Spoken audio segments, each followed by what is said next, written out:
نحمده ونصلي ونسلم على رسوله الكريم اما بعد. معززین و محترمین، گرامی قدر طلباء کرام،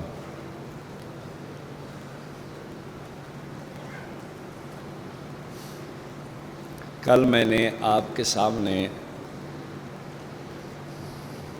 اہل بدعت کے عقیدہ علم غیب سے متعلقہ چند باتیں آپ کی خدمت میں عرض کی تھی. وقت کی قلت کے پیش نظر ساری باتیں ہم آپ سے کر نہیں سکے. یہ ایک مسئلہ یا ایک ان کا عقیدہ ہم اپنے سال والے طلباء سے ہفتہ 10 دن تک چلاتے ہیں. پوری تفصیل سے سوالات، جوابات، اعتراضات، ہمارے دلائل، ان کے دلائل کا جب تجزیہ، یہ سب کچھ چلتا ہے اس میں.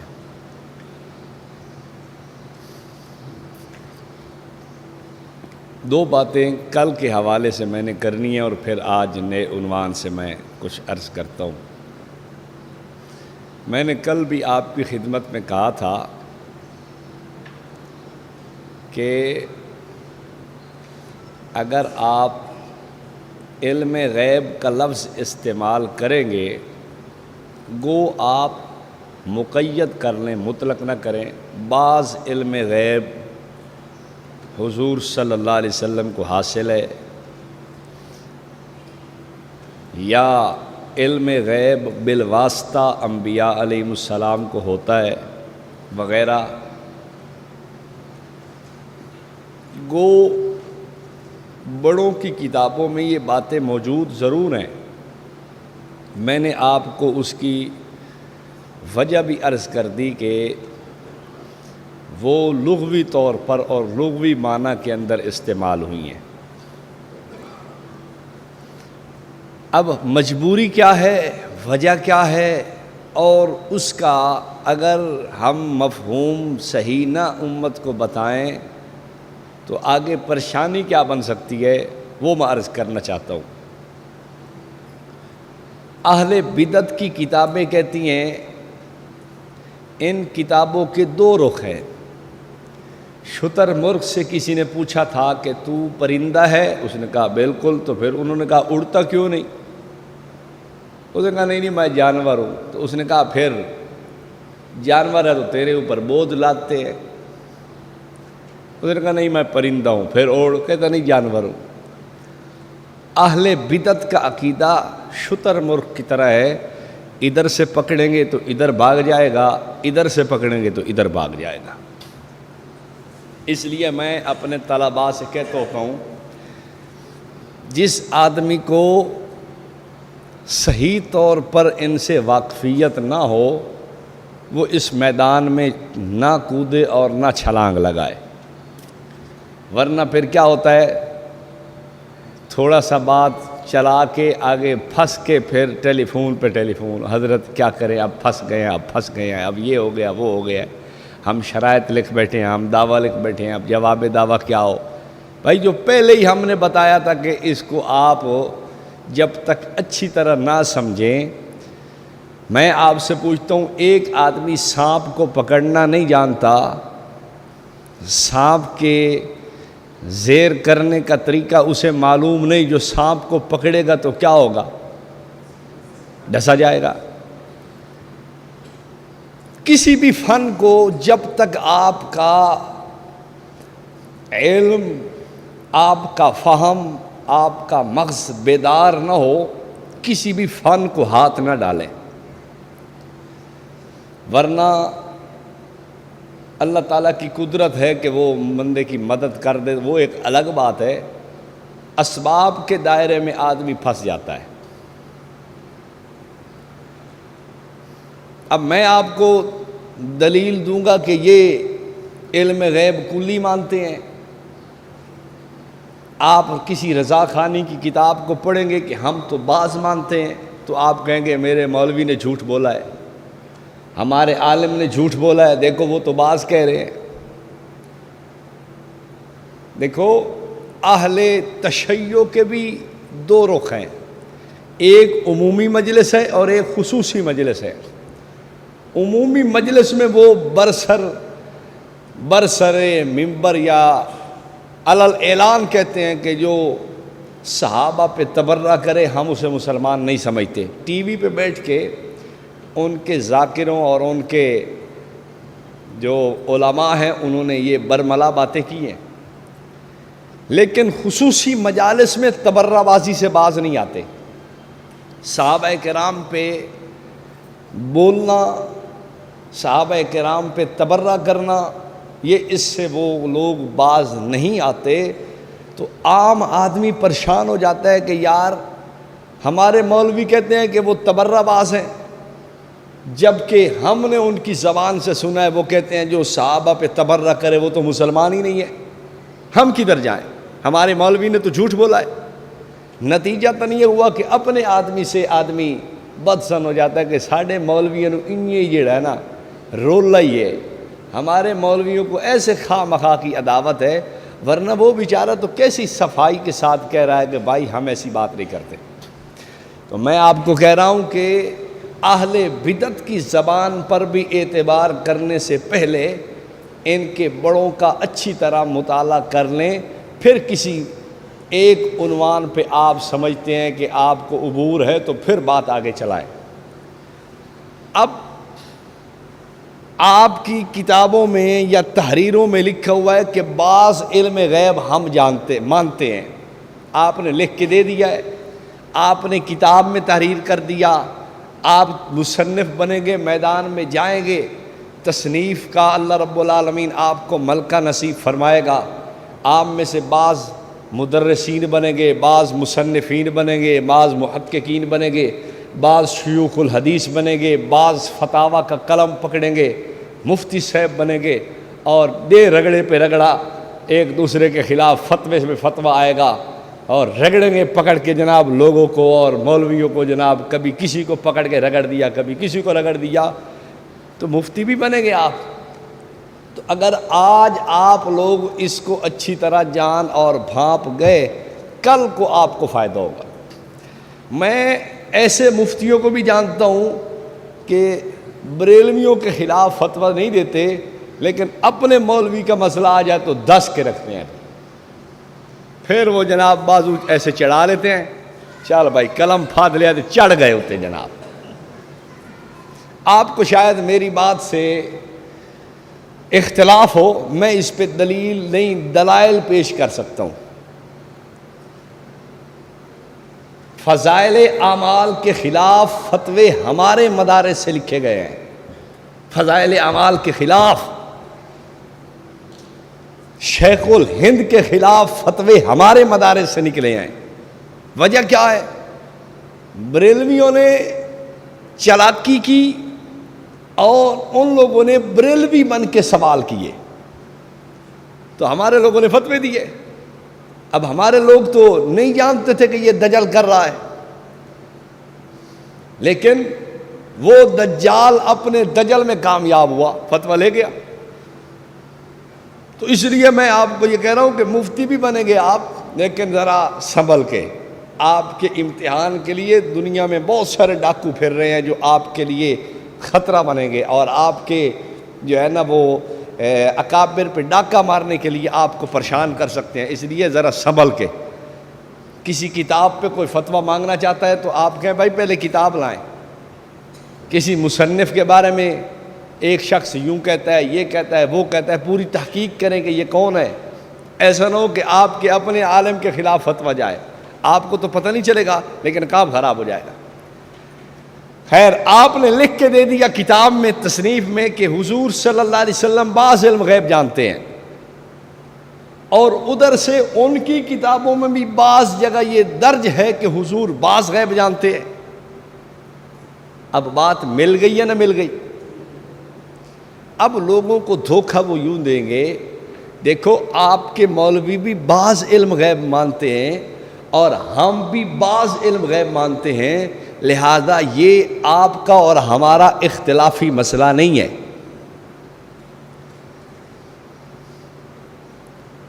آپ اور ہم اس مسئلے میں ایک ہے.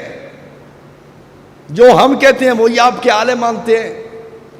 حضور صلی اللہ علیہ وسلم کا علم اگرچہ بعض ہے لیکن کائنات کے ذرے ذرے کا، کائنات کی ایک ایک چیز کا، ازل تا ابد، شروع سے اخیر تک ایک ایک چیز کا، ایک ایک پتے کا، ایک ایک قطرے کا، کوئی چیز، کوئی ذرہ، کوئی بات، کوئی خبر، کوئی شے حضور صلی اللہ علیہ وسلم سے مخفی نہیں ہے بعض. اب آپ بتائیں آپ کا بعض اور ان کا بعض ایک جیسا تھا؟ ویسے ایک تجربہ اور آپ کو کہوں، کر کے دیکھو. بریلوی کہتا ہے کہ اللہ کا علم پورا ہے، سارا ہے، اور اس میں سے بعض علم نبی پاک صلی اللہ علیہ وسلم کو ہے، بعض نہیں ہے. آپ کسی بھی بریلوی سے پوچھ کے بتائیں کہ اس کا مطلب یہ ہوا کہ اللہ کا علم زیادہ ہے، حضور پر نور صلی اللہ علیہ وسلم کا علم کم ہے. وہ کہے گا ہاں جی یہی مطلب ہے. تو پھر اسے کہیں کہ پھر آپ مجھے ایسی کچھ چیزیں 10-15 گن کے بتا دیں کہ وہ اللہ تو جانتا ہے لیکن اللہ کے نبی نہیں جانتے. رضا خانی زہر کا پیالہ منہ میں لگا کے پی جائے گا لیکن آپ کو کوئی چیز گن کے بتانے کے لیے تیار نہیں کہ اللہ جانتا ہے نبی نہیں جانتے. تو پھر آپ بعض کی بات کیسے کر رہے ہیں؟ یہ دھوکہ تھا اس کا. صرف ہمارے جیسے لوگوں کو ورغلانے کے لیے منافقین کا طریقہ یہی ہے. وَإِذَا خَلَوْا إِلَىٰ شَيَاطِينِهِمْ قَالُوا إِنَّا مَعَكُمْ إِنَّمَا نَحْنُ مُسْتَهْزِئُونَ. اور بھائی ہم تو تمہارے ساتھ ہیں، ادھر مذاق کرنے کے لیے گئے تھے. یہ منافق کی آج کی نہیں کل کی سوچ اور پروگرام اور ترتیب تھی کہ دشمن سے بھی ملو، ان کو دھوکہ دو کہ ہم تمہارے ساتھ، اور اپنوں سے کہو ہم تمہارے ساتھ ہیں. ان کو تو ہم دھوکہ دینے کے لیے گئے تھے. اگر تو اپنی زبان سے کہتا ہے کہ اللہ کا علم زیادہ اور رحمت کائنات کا علم کم، تو کچھ کمیاں دکھا تو صحیح نا، کہ اللہ تعالیٰ جانتا ہے نبی نہیں جانتے. بتاؤ کون سی چیز ایسی ہے؟ آپ تجربہ کر کے دیکھ لیں. ایک مسئلہ بھی گن کے اگر رضا خانی آپ کو بتا دے تو پھر بات کرنا. یہ ڈرامہ بازی ہے کہ ہم تو بعض جانتے ہیں، بعض مانتے ہیں، بعض کہتے ہیں. نہیں نہیں نہیں نہیں، ان کے بڑے رضا خان سے پوچھو، اس نے ہدایت کے بخشش میں صاف کہا ہے، کہتے ہیں تیرے تو وصف عیب تناہی سے ہیں بری، تیرے اوصاف متناہی ہونے کے عیب سے بری ہیں. حیران ہوں میرے شاہ کیا کیا کہوں تجھے. وہ کہتا ہے کہ حضور صلی اللہ علیہ وسلم کے اوصاف میں سے کسی کو متناہی کہنا، محدود کہنا، انتہا کہنا، اس کا مطلب ہے کہ حضور صلی اللہ علیہ وسلم کے وصف کو، اوصاف کو عیب دار ماننا ہے. ہم نہیں مانتے عیب دار. تو پھر کیا مطلب؟ سارے اوصاف میں سے بڑا وصف علم ہے، تو علم کو تو کیسے متناہی مانے گا؟ متناہی ماننا تو تیرے مذہب کے اندر عیب دار ماننا ہے. تو حضور کے علم کو عیب دار مان سکتا ہے؟ وہ کہے گا نہیں مانتا، تو اس کا مطلب غیر متناہی مانتا ہے نا. رضا خان نے دوسری جگہ کہا ہے کہ جب خدا ہی نہ چھپا تم پر کروڑوں درود، اور بھلا کیا ہو نہا تم پر جب خدا ہی نہ چھپا تم پر کروڑوں درود. جب حضور سے خدا نہیں چھپا تو اور کیا چھپ سکتا ہے؟ تو یہ جزئی مانتا ہے، یہ بعض مانتا ہے، یہ چند جزیات کا اختلاف ہے. نہیں نہیں نہیں نہیں نہیں، وہ کہتا ہے کہ کائنات کا کوئی ذرہ کیسے چھپ سکتا ہے جب حضور صلی اللہ علیہ وسلم سے خدا بھی نہیں چھپا. ان کی کتابوں میں یہ بات کثرت سے درج ہے، فائل کے اندر بھی حوالے ہیں کہ کسی ایک جزیے کا بھی حضور صلی اللہ علیہ وسلم کی ذات سے انکار کرو کہ حضور کو فلاں جزیہ کا پتہ نہیں ہے، یہ عقیدہ کفریہ ہے. تو بعض کے لفظ سے دھوکہ نہ کھانا، اپنا بعض استعمال نہ کرو تاکہ ان کو موقع نہ ملے بات کرنے کا. بات کو آپ اس طرز پہ رکھو اکابر کی جو تحریرات ہیں ان کو بھی، چونکہ اس دور میں ہر دور میں فتنے کا رخ نیا ہو جاتا ہے، فتنے کا رنگ ڈھنگ اور ہو جاتا ہے، پرانی طرز نہیں ہوتی. شکاری پرانے ہیں، جال نئے ہیں، اب نئے جال لے کے آئے ہوئے ہیں. شکاری وہی پرانے ہیں، وہی بابا جی ہیں، ہم جانتے ہیں انہیں، لیکن جال نیا ہے. تو ان کے جال کو سمجھو، میں صرف آپ کی خیر خواہی کے لیے کہہ رہا ہوں. ایک بات. دوسری بات، اب آپ اس ماحول کو سمجھ کے آپ بھی جال کو بدلو.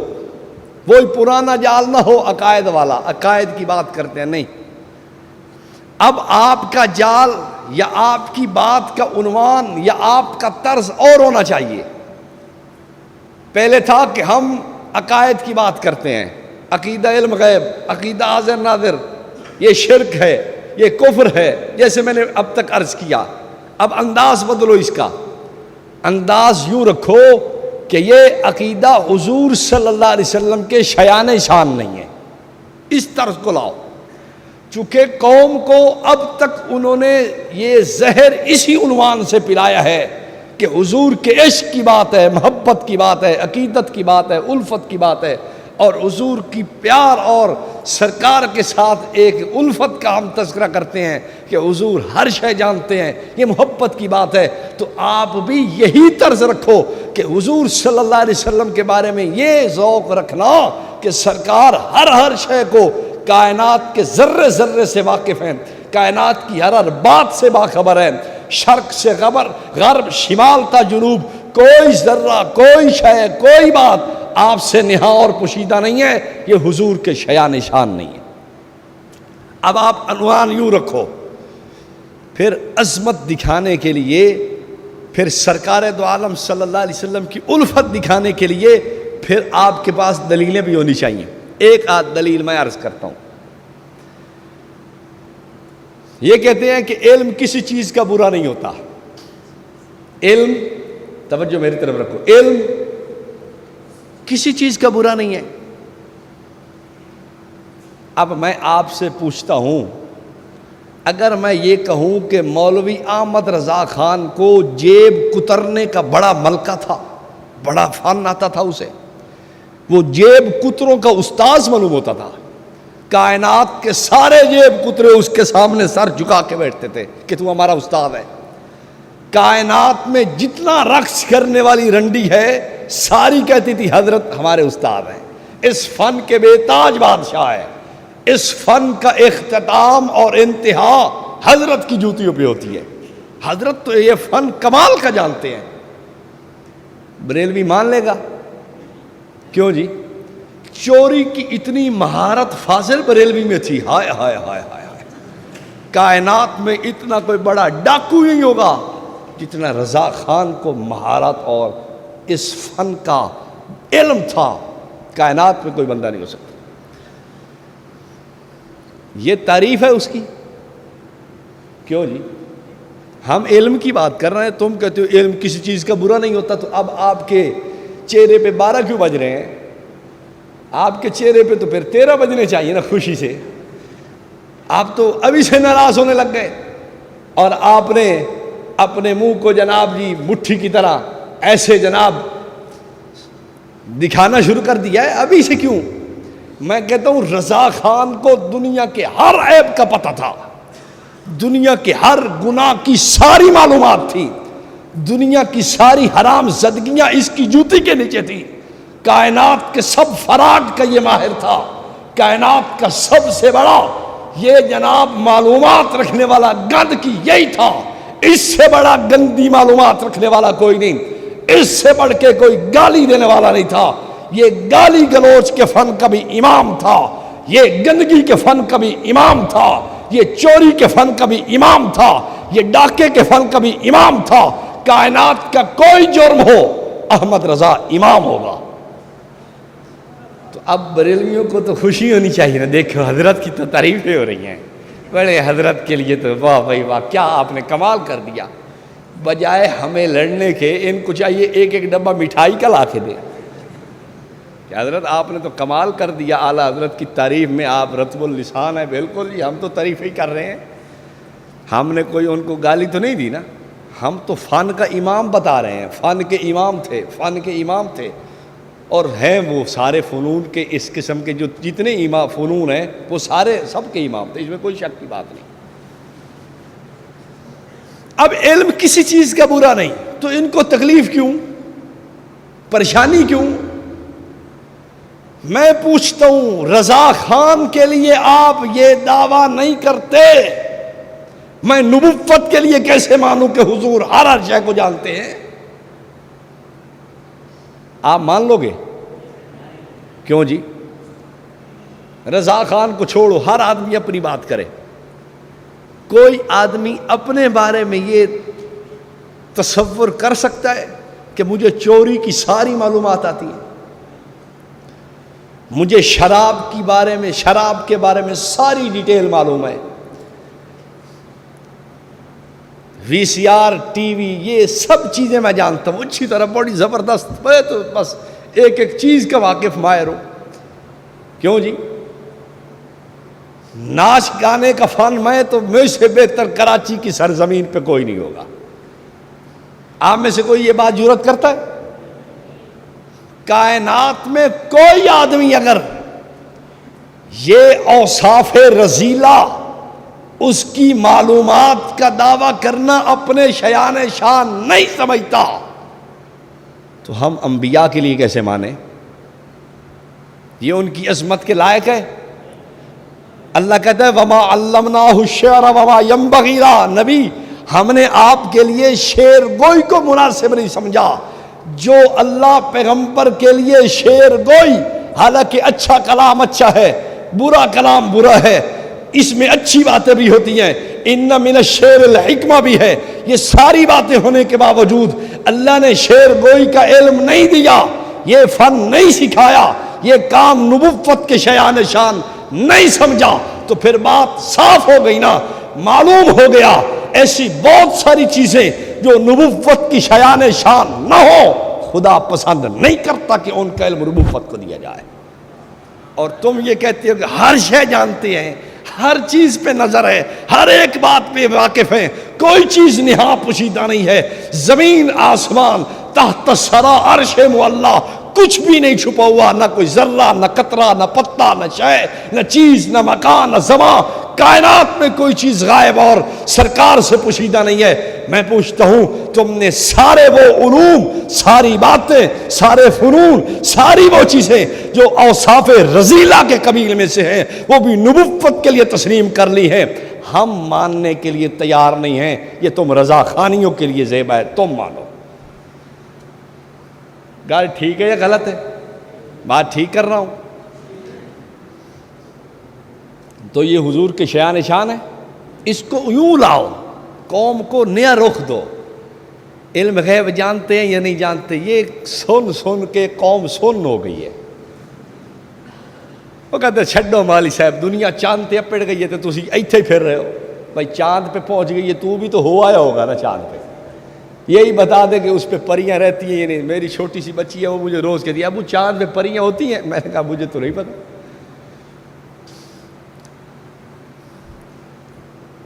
بات ذہن میں بیٹھی؟ عنوان کو عقیدت و محبت اور الفت اور پیار کے اندر لا کے رکھیں کہ سرکار کے عشق اور محبت کا تقاضا یہ ہے کہ یہ عقیدہ نہ رکھا جائے کہ ہر شے حضور جانتے ہیں، کسی چیز سے بھی حضور صلی اللہ علیہ وسلم کی جو ہے نا وہ پوشیدگی، سرکار سے مخفی ہونا، کوئی چیز بھی ایسی کائنات میں نہیں ہے۔ نہ یار یہ بات نہ رکھو، یہ حضور کے شیان شان نہیں ہے۔ اس پہ آپ دلائل کتابوں میں سب لکھے ہوئے ہیں، مطالعہ فرمائیں، مل جائیں گے۔ میں نے صرف ایک آپ کو رخ دیا ہے، چونکہ میرا دوسرا عنوان آدھا گھنٹہ تو اسی پہ خرچ ہو گیا، ابھی میں نے یہ عنوان ابھی چھیڑنا ہے۔ حاضر ناظر کے مسئلے کو بھی عقیدت و الفت کے ترازو میں رکھو، عشق و محبت، کہ یہ سوچ کہ نبی پاک صلی اللہ علیہ وسلم کائنات کی ہر ایک چیز کو دیکھ رہے ہیں، کوئی چیز مخفی نہیں ہے، کائنات کا ذرہ ذرہ آپ کے پیش نظر ہتھیلی کے جس طرح ہتھیلی ہوتی ہے، حالانکہ ان بدوؤں کو یہ نہیں پتا ہتھیلی کو بندہ 10 دفعہ بھی دیکھ لے پھر بھی ہتھیلی کی ساری باتیں واضح نہیں ہوتی. آپ دیکھ لو ہتھیلی کو 1 منٹ دیکھو سارے چنگی طرح بھی کیا ہے دیکھ لیا ہے, پھر دیکھو غور سے دیکھو, دیکھ لیا ہے. اچھا اب کوئی تم میں کھڑا ہو جائے جو مجھے چھوٹی بڑی جتنی لکیریں تھیں وہ ساری مجھے بتا دے کہ اتنی لکیریں ہون ویکھو نہیں نا, ہون کی دے بیٹھے ہو, پہلے دیکھ لیا نا آپ نے, اب بتاؤ مجھے چھوٹی بڑی کتنی لکیریں ہیں, اس کا سائز کتنا ہے, چوڑائی کتنی ہے, لمبائی کتنی ہے, اس کا وزن کتنا ہے, کسی کو پتہ نہیں. اور ظالم اگر یہ بات تیری ایک لمحہ کے لیے میں مان بھی لوں کہ ساری کائنات ہتھیلی کی طرح پیش نظر ہے تو اس سے ہر چیز پہ واقف ہونا کیسے لازم آیا. آپ لے جاتے ہیں ایک دوست کو, آئیے یار چلتے ہیں پھرانے کے لیے آپ کو, آپ کراچی آئے ہیں چلو آپ کو کچھ سحری کرائیں, چلو جی چلتے ہیں جی. یہ بھائی باغ ہم نے سارا لگایا ہوا ہے, یہ جتنا باغ نظر آ رہا ہے نا یہ سارا باغ. اچھا واہ بھائی واہ, واہ بھائی واہ. اب آپ سارے درختوں کو گن لیا آپ نے, پتے گن لیا آپ نے, ٹہنیاں گن لی, پھل لگا ہوا گن لیا, زمین کا آپ نے چپے چپے کا پورا حساب لگا لیا.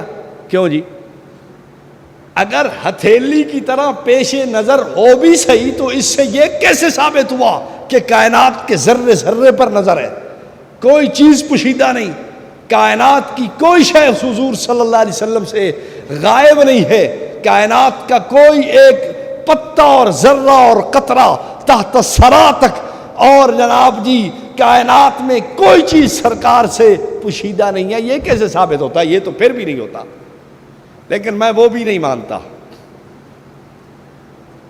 اب عشق و محبت سے دیکھو, میں سبق پڑھا رہا تھا, ایک دفعہ کی بات ہے اسلام آباد, دوران سبق چھٹی ہوئی تو ایک مجھے فون آ گیا, حضرت ہمارے علاقے میں بڑا مسئلہ بنا ہوا ہے, ہم بڑے پریشان ہیں. میں نے کہا خیر ہے.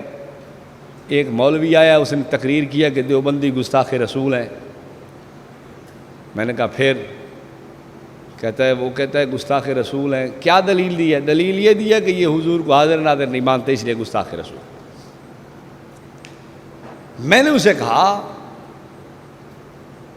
اب اس مولوی وہ تو چلا گیا ہے, لیکن اس کے ماننے والوں سے پوچھو کہ حاضر ناظر کہاں تک منوانا چاہتے ہو, یہ تو پہلے حد بندی کرو.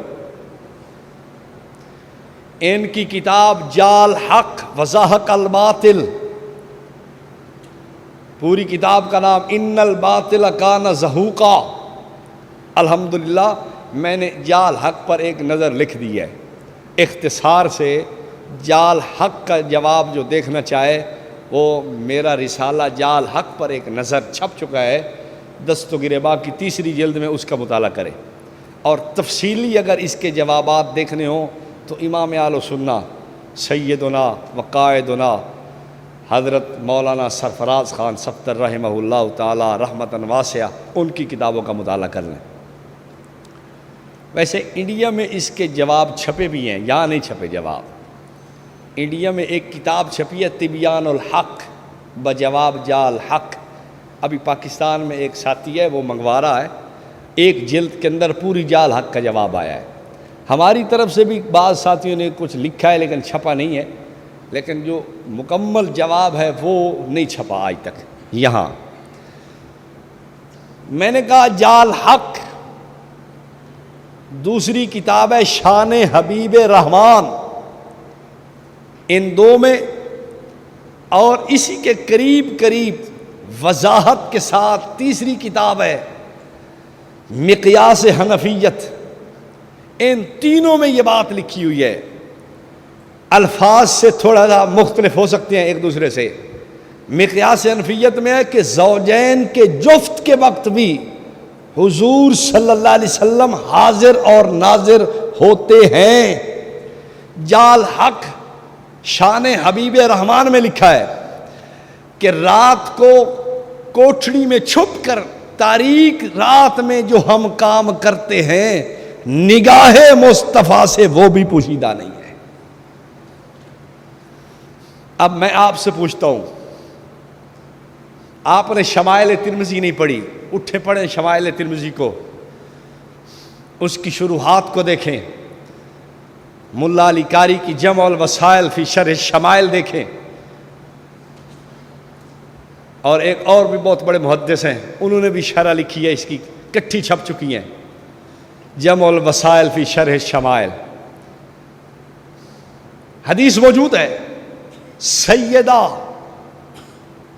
عفیفہ عتیقہ لعیقہ رحمت کونین صلی اللہ علیہ وسلم کی رفیقہ سیدہ عائشہ صدیقہ رضی اللہ تعالی عنہا فرماتی ہیں، اتنا عرصہ زندگی کا میں نے گزارا حضور صلی اللہ علیہ وسلم کے ساتھ، کبھی حضور صلی اللہ علیہ وسلم، روایت موجود ہے، کبھی حضور صلی اللہ علیہ وسلم نے میری شرمگاہ کو نہیں دیکھا، نہ میں نے حضور کی شرمگاہ کو دیکھا۔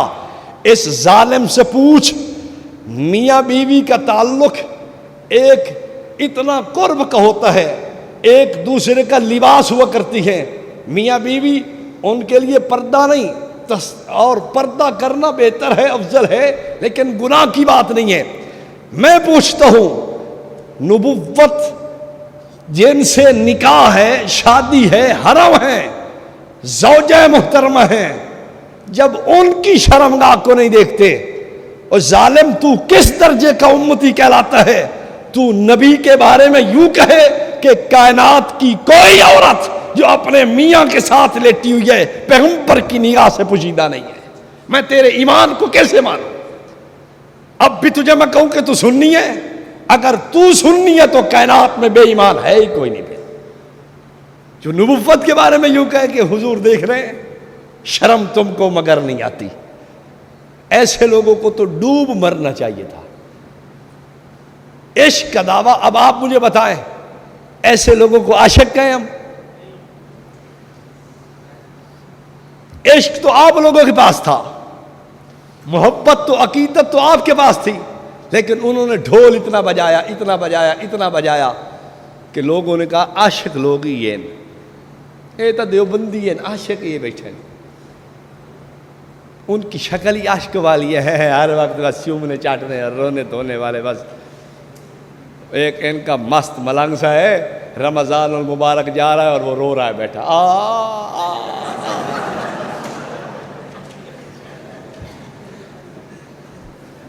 لوگ پوچھتے ہیں کہ پتہ نہیں رو کیوں رہا ہے، جیسے کسی نے حلوے کی پلیٹ آگے سے اٹھا لی ہے۔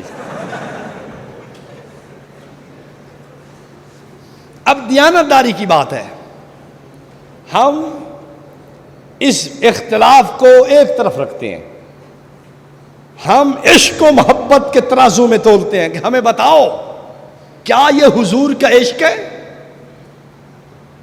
تم کہو کہ زوجین کے جفت کے وقت بھی یہ، تم یہ اس حالت پہ بھی حضور کو حاضر اور ناظر کہو، میں کیسے تمہارے اس عقیدے کو عشق کہوں؟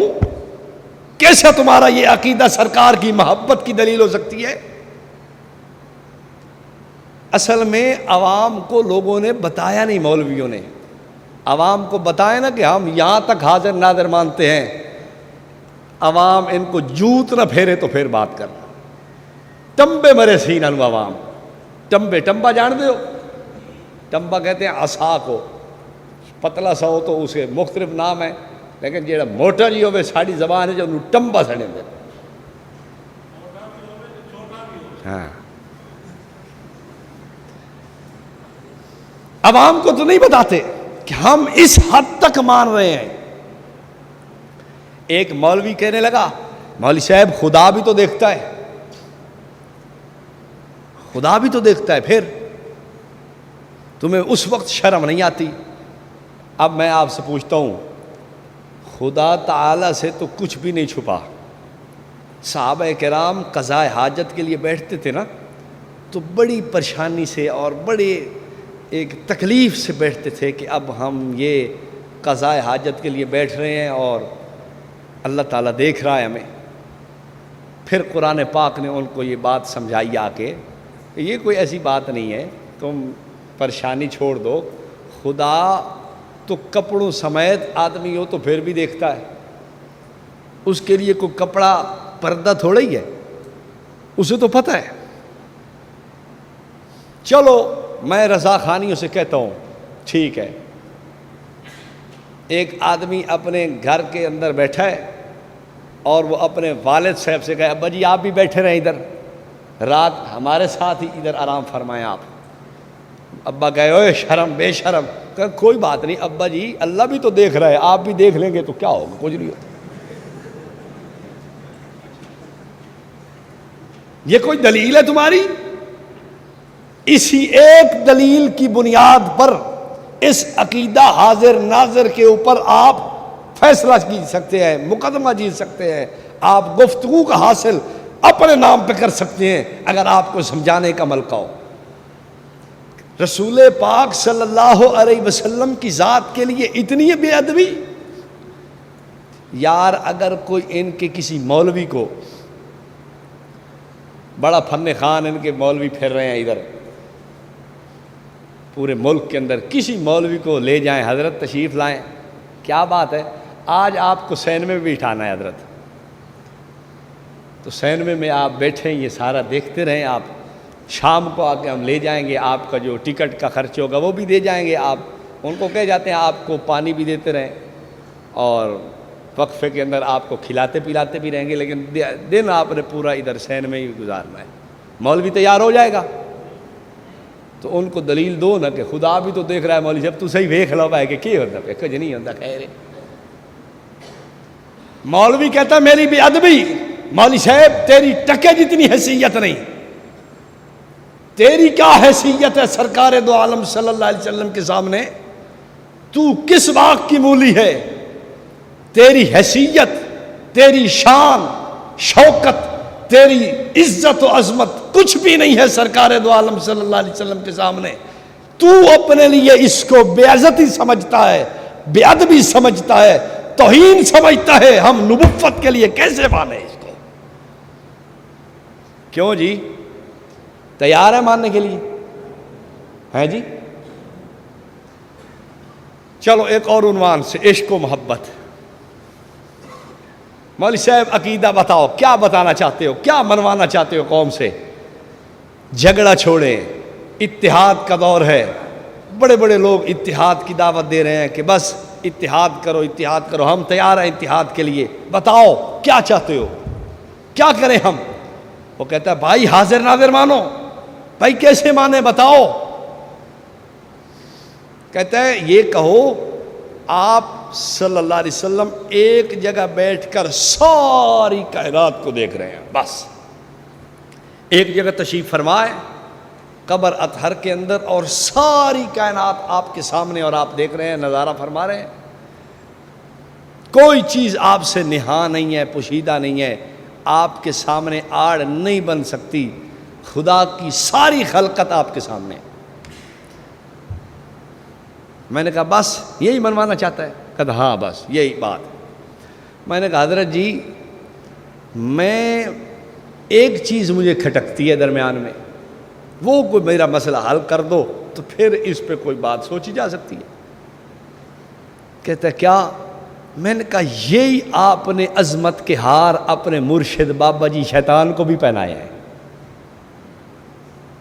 آپ اٹھائیے تفسیر نعیمی سورہ بقرہ کی آخری آیات، اس کے ذیل میں مفتی احمد یار نعیمی گجراتی نے لکھا ہے شیطان بیک وقت ساری کائنات کو دیکھتا ہے، ساری کائنات پہ اس کی نظر ہے، ایک ایک انسان کو دیکھتا ہے، اس کے دل کو دیکھتا ہے، دل کے اندر اس کی برائی اچھائی سب پہ واقف ہے، اور اسے یہ بھی پتہ ہے کہ اس کو کیسے گمراہ کرنا ہے اور اس کو کس طرح خیر سے دور کرنا ہے، شر کے قریب لانا ہے، شیطان ساری باتیں جانتا ہے۔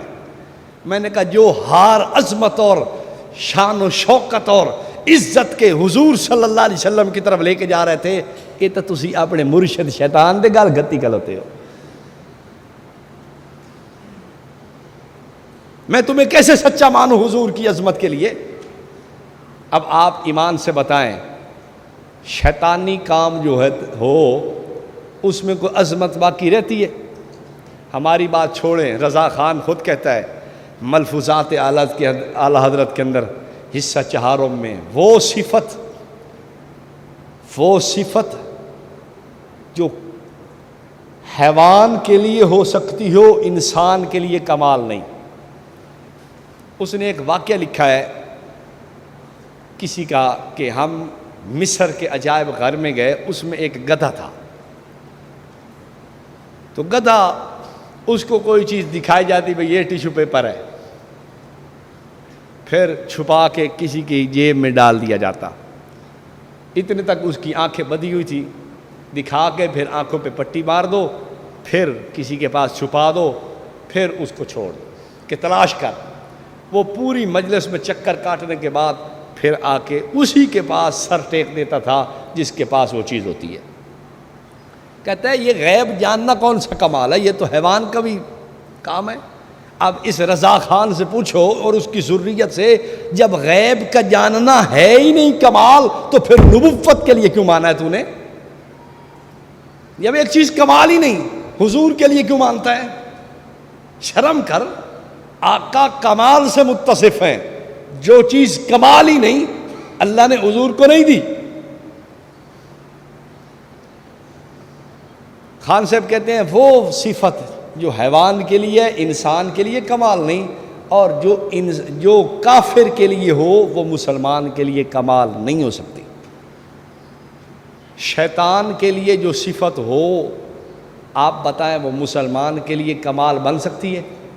شیطان بھی حاضر ناظر ہے، تفسیر نعیمی میں بھی ہے، مکیاس انفیت کے اندر بھی ہے، انوار ساتیہ کے اندر بھی ہے، نور العرفان کے اندر بھی ہے، شیطان حاضر ناظر ہے۔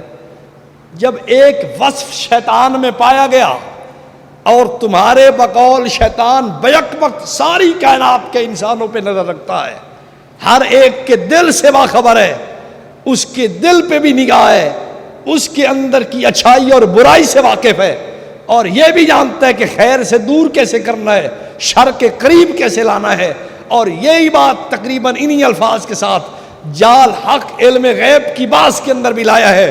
پھر میں آپ سے پوچھتا ہوں، جب ایک چیز عظمت نہیں رہی، کمال نہیں رہا، جب وہ سرکار دو عالم صلی اللہ علیہ وسلم کے شیان شان نہیں رہا، تو ہم کیسے تمہیں ماننے دیں؟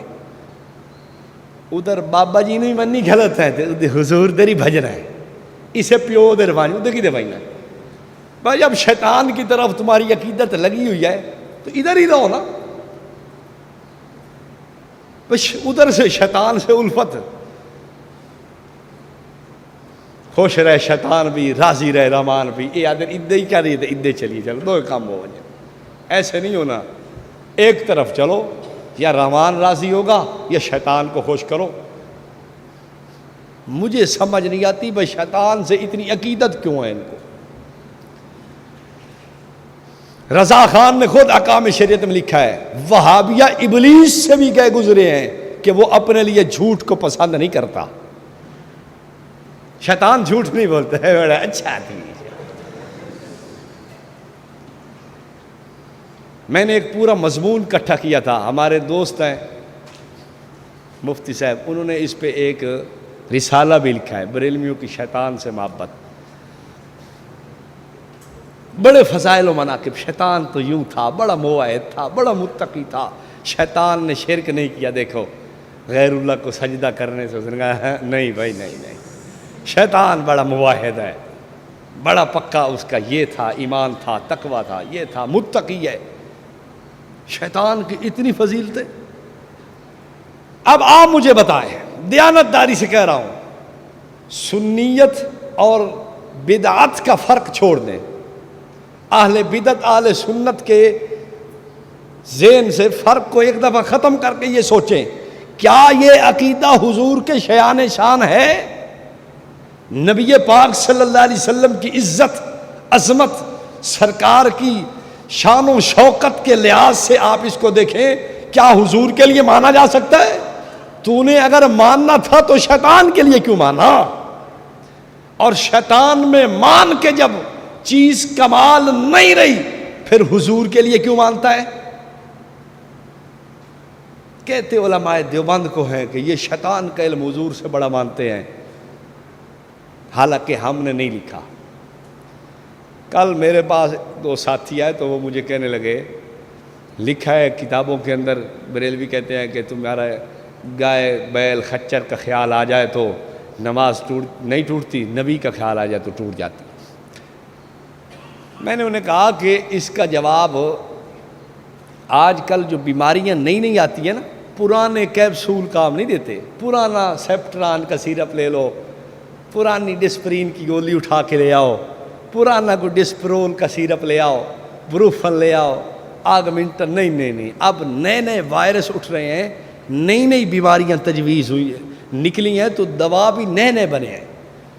نیا دوا لاؤ، پرانے چھوڑو، علاج بالمثل کرو، ایک جھوٹ اس نے بولا ایک تم بول دو، ایویں کوئی رگڑ دیو۔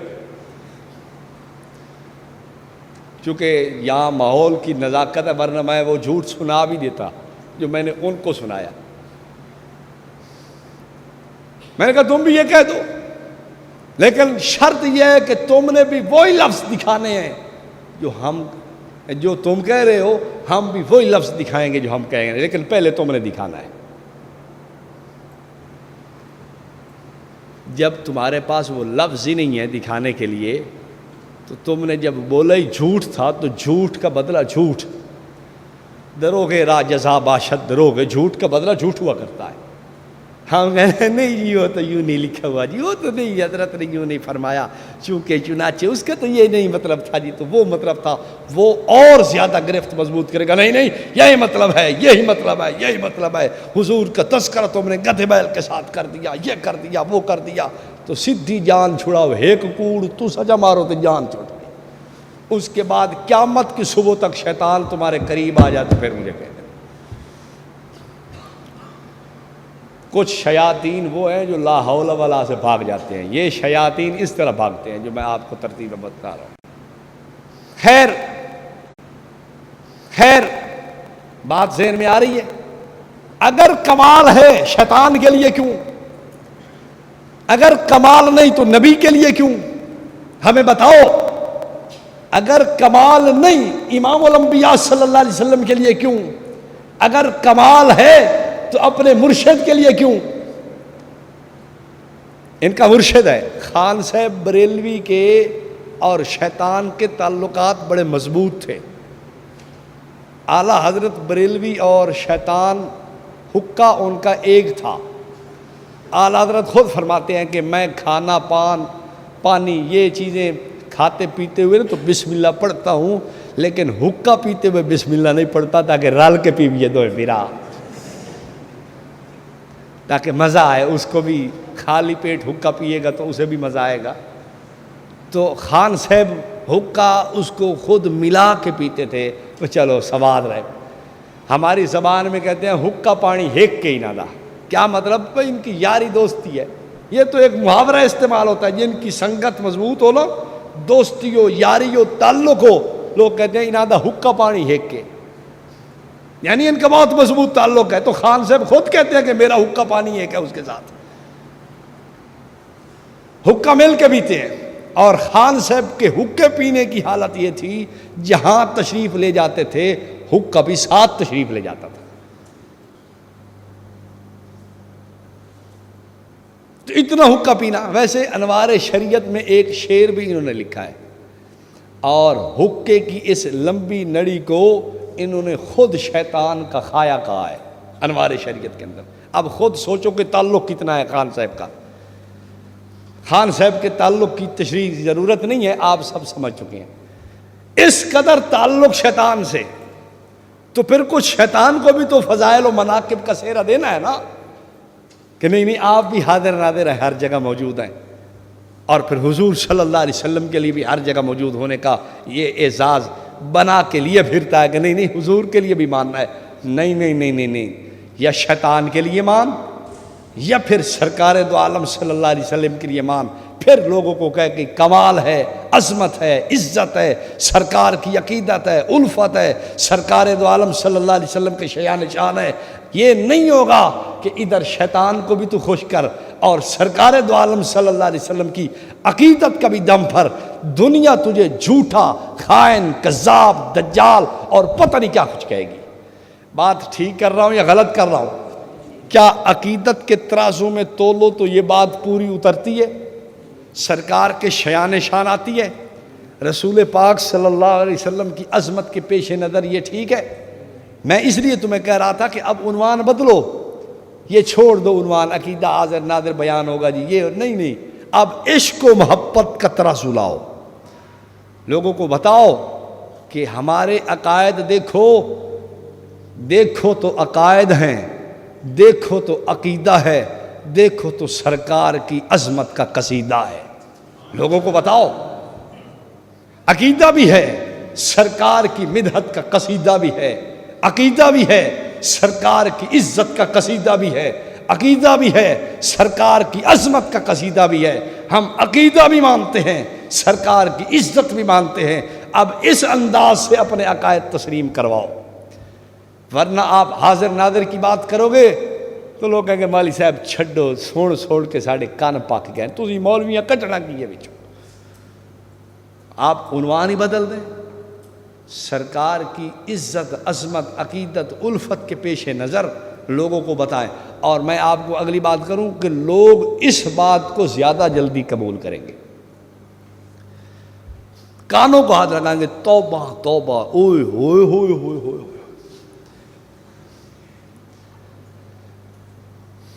اچھا چلو بات چل رہی ہے، اسی میں ایک بات میں اور عرض کرتا ہوں۔ قرآن پاک نے کہا انا ارسلناک شاہدا ومبشرا ونذیرا۔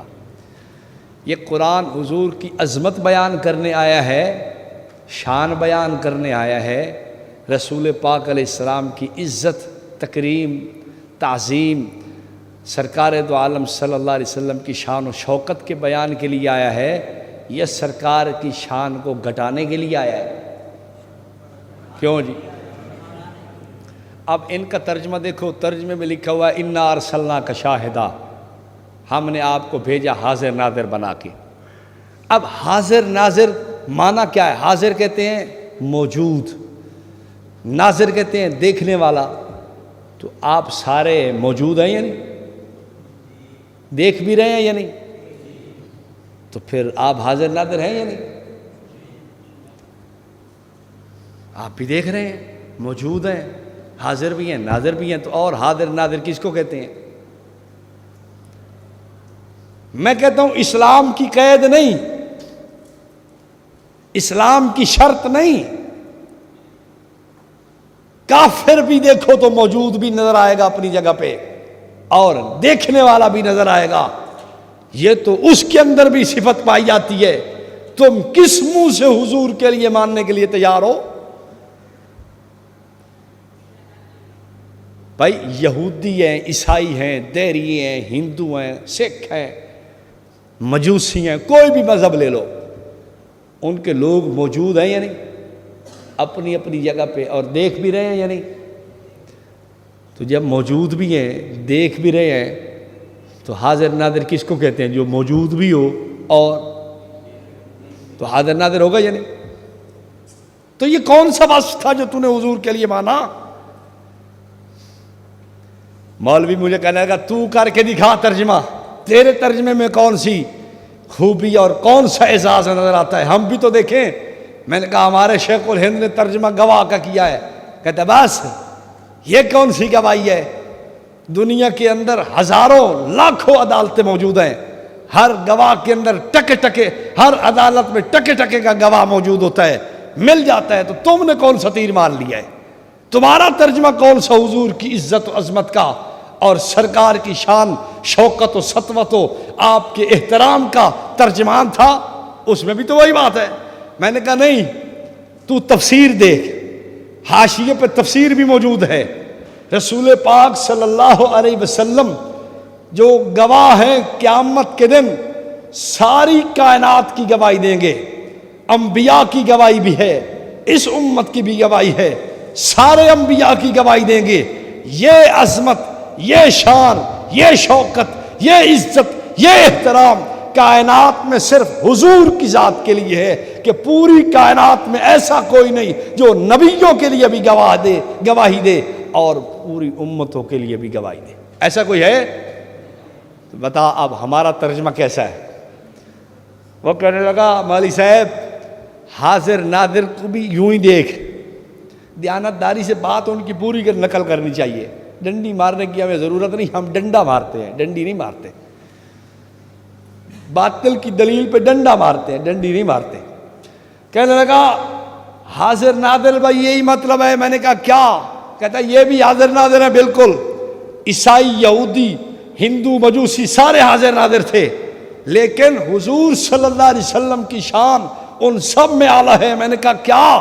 کہتا ہے یہ حاضر ناظر دیوار کے پیچھے نظر نہیں آتا، یہ حاضر ناظر پشت کے پیچھے نظر نہیں آتا، یہ حاضر ناظر چارپائی اور پلنگ کے نیچے نظر نہیں آتا. یہ حاضر ناظر نہیں ہے. حضور صلی اللہ علیہ وسلم تو ساری کائنات کو دیکھتے ہیں. میں نے کہا جھوٹ بولتا ہے، جا خان صاحب سے پوچھ ملفوظات میں کیوں واقعہ نقل کیا. کہتا ہے مسلم شریف کے اندر صحیح روایت موجود ہے، جبریل امین کل آنے کا وعدہ کر گئے. حضور صلی اللہ علیہ وسلم انتظار میں جو وقت جبریل دے کے گئے نہیں آئے. آپ بہت پریشان ہیں، بہت آپ جناب جی پریشانی کے عالم میں. جبریل نہیں پہنچے، کہہ تو گئے تھے کہ میں آؤں گا، کیا بنا؟ بالآخر جو باہر تشریف لائے نکلے تو جبریل باہر کھڑے. اندر کیوں نہیں آئے؟ کہا جی ہم اس گھر میں نہیں آتے جس گھر میں تصویر ہو یا کتا ہو. تو میں تو اس گھر میں اس لیے نہیں آتا کہ آپ کے گھر میں کوئی کتا ہے. اندر تشریف لائے، سب طرف تلاش کیا. الفاظ لفظ ہیں احمد رضا خان کے، سب طرف تلاش کیا. بالآخر پلنگ کے نیچے کتے کا پیلا تھا، اس کو نکالا، تب حاضر خدمت ہوئے. اب میں آپ سے پوچھتا ہوں، جبریل باہر انتظار کر رہے، حضور رحمت دو عالم صلی اللہ علیہ وسلم اندر انتظار کر رہے. اگر دیوار کے پیچھے میں نے نہیں مانا وہ تو نے بھی نہیں مانا. اگر پلنگ کے نیچے میں نے نہیں مانا وہ تو نے بھی نہیں مانا. وہ پلنگ کے نیچے تھا، ادھر ادھر تلاش کرنے کی تو کیا ضرورت تھی؟ آپ اس پلنگ پہ تو تشریف فرما تھے نا. یہ بات تو نے بھی لکھی ہے. پھر خان صاحب کے بارے میں کیا فیصلہ ہے؟ مسلمان کہو گے؟ ان سے پوچھ رہا ہوں، آپ سے نہیں پوچھ رہا. ان کا مسئلہ ہے، ہمارا نہیں مسئلہ. ہم دعویٰ ایسا کرتے نہیں ہیں خان صاحب کے بارے میں، ہم انہی سے پوچھتے ہیں. اور یاد رکھنا ایک اصول اور گر کی بات آپ کو سمجھا کے جا رہا ہوں. رضا خان کے بارے میں کبھی اپنی طرف سے دعویٰ نہ لکھنا، پھنس جاؤ گے. اس کی وجہ یہ ہے کہ وہ بھاگیں گے ادھر ادھر، کبھی کسی مفتی سے، کبھی کسی مفتی سے، کبھی کسی دارالافتاء سے. ان حضرات کو پوری رضا خان پہ واقفیت نہیں ہے، اور دیانتداری سے وہ لکھ کے دیں گے کہ یہ کافر نہیں تھا، بدعتی تھا. تو آپ نے اگر کافر کہہ دیا تو آپ تو پھنس گئے. یہ قدم اٹھانا ہی نہیں. قدم کون سا اٹھانا ہے وہ میں بتاتا ہوں. تفسیر نعیمی کی 7ویں جلد کے اندر موجود ہے واقعہ. ایک عالم آیا، بہت بڑا، غالباً یہود کا عالم تھا. سورہ انعام میں اس مناظرے کا کچھ تھوڑا سا ذکر ہے بھی صحیح. اس نے آ کے کہا کہ میں آپ سے مناظرہ کرنا چاہتا ہوں. حضور پر نور صلی اللہ علیہ وسلم نے فرمایا اچھا مناظرہ کرنا چاہتا ہے، یہ بتا توریت جانتا ہے؟ اس نے کہا اس عرب کے اندر مجھ سے بڑا توریت کا عالم نہیں ہے کوئی. تو آپ نے فرمایا اس میں لکھا ہوا ہے ان اللہ یبغض الحبر السمین، اللہ موٹے پادری کو ناپسند کرتا ہے. کہتا لکھا ہوا ہے. اچھا اتفاق دیکھیے کہ وہ خود موٹا تازہ تھا، کپا، لوگوں کا مال کھا کھا کے وہ خوب. تو حضور پر نور صلی اللہ علیہ وسلم نے فرمایا پہلے تو اپنی کتاب سے اپنا ایمان ثابت کر، پھر مناظرہ کرنا، پہلے اپنی کتاب سے اپنا ایمان ثابت کر. تجھے تورات میں ایمان کہتی ہے، تو میں سے مناظرہ کرنا چاہتا ہے، پہلے اپنا ایمان اپنی کتاب سے ثابت کر. آپ اسی دور کو اپنائیں، سنت سمجھتے ہوئے رسول پاک صلی اللہ علیہ وسلم کی نسخہ نبوی سمجھتے ہوئے کبھی بھی دعویٰ ہو یہی دعویٰ رکھیں کہ تم اپنی کتابوں سے اس کا اسلام ثابت کرو. موک گئی گل. اور آج تک چیختے چلاتے ہوئے مجھے برسوں گزر گئے ہیں، کسی رضا خانی میں جرت نہیں ہے کہ وہ میدان میں آ کے اپنی کتابوں سے رضا خان کا ایمان ثابت کر سکے. اور میں اس بات کو جانتا ہوں کہ قیامت کی صبح تک ان میں ماں نے کوئی ایسا نہیں جنا کہ جو آ کے کہے کہ میں رضا خان کی صفائی اپنی کتابوں سے دیتا ہوں. اگر تفصیل مطلوب ہو تو دست و گرباں کا مطالعہ کریں، میں نے اس میں دلائل لکھ دیے ہیں. چھپانے والے لوگ نہیں، ہم نے لکھ دیا ہے، ہم چھپانے والے ہیں، ہم نے چھاپ دیا ہے کہ یہ ہمارے دلیلیں ہیں، ان کو دیکھ لو، یہی دلیلیں ہیں، انہی پہ ہم بات کریں گے. ابھی حال ہی میں ہندوستان میں ایک مناظرہ شروع ہوا، حتیٰ کہ دارالعلوم دیوبند اس میں جو ہے نا خود شریک ہوا. بریلویوں نے کہا کہ دارالعلوم دیوبند تمہیں اپنا نمائندہ کہے تو پھر میں تم سے مناظرہ کرتا ہوں. بریلویوں کا بہت بڑا عالم تھا. دارالعلوم دیوبند کے شعبہ مناظرہ کے بڑے نگران جو تھے انہوں نے تحریر لکھ دی کہ یہ مفتی صاحب، مفتی عبدالاحد قاسمی صاحب ہمارے نمائندہ ہیں، ان کی ہار جیت ہماری ہار جیت ہوگی. اس کے باوجود وہ نہیں آیا میدان میں. وہ داستان چھپ چکی ہے، داستان فرار. اس پہ دارالعلوم دیوبند کے مفتی بلکہ محتمم حضرت مولانا مفتی ابو القاسم نعمانی زید مجدہم کی بھی تقریر موجود ہے، اور اس پہ انہوں نے یہی لکھا ہے کہ مناظرہ یہ طے پایا تھا کہ رضا خان کا ایمان یہ صاحب اپنی کتابوں سے ثابت کرے گا، لیکن وہ بھاگ گیا. اسے ہمت نہیں ہے. ہم یہ نہیں کہیں گے کہ ہماری کتابوں سے ایمان ثابت کرو، نہیں.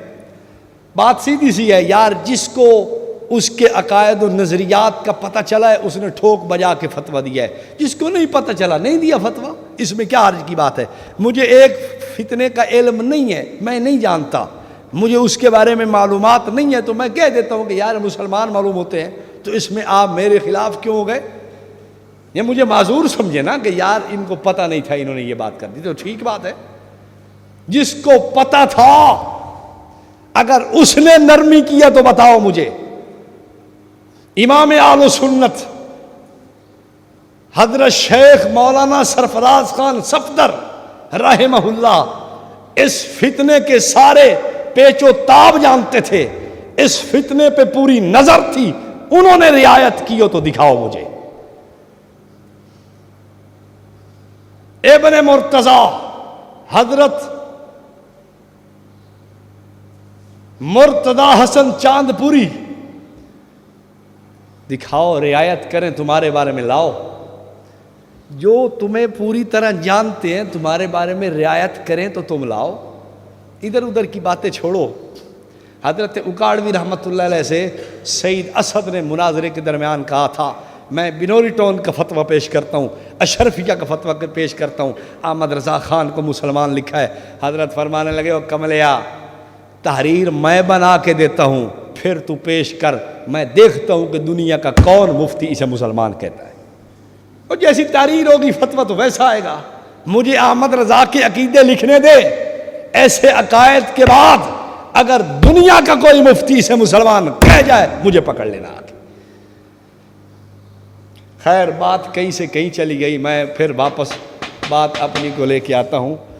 گزارش یہ میں کر رہا تھا آپ کی خدمت کے اندر کہ آپ عقیدت و محبت کے ترازو میں اسے رکھیں اور تولیں اس عقیدے کو. کیا یہ حضور کی عظمت کے پیش نظر، شان و شوکت، سرکار کی عزت عظمت اس کے مطابق پورا اترتا ہے؟ اگر نہیں اترتا تو پھر چھٹی، اگر اترتا ہے تو پھر بات کر لیتے ہیں بیٹھ کے. تو تم نے کہا کہ گدی کے پیچھے سے چونکہ تم نہیں جانتے.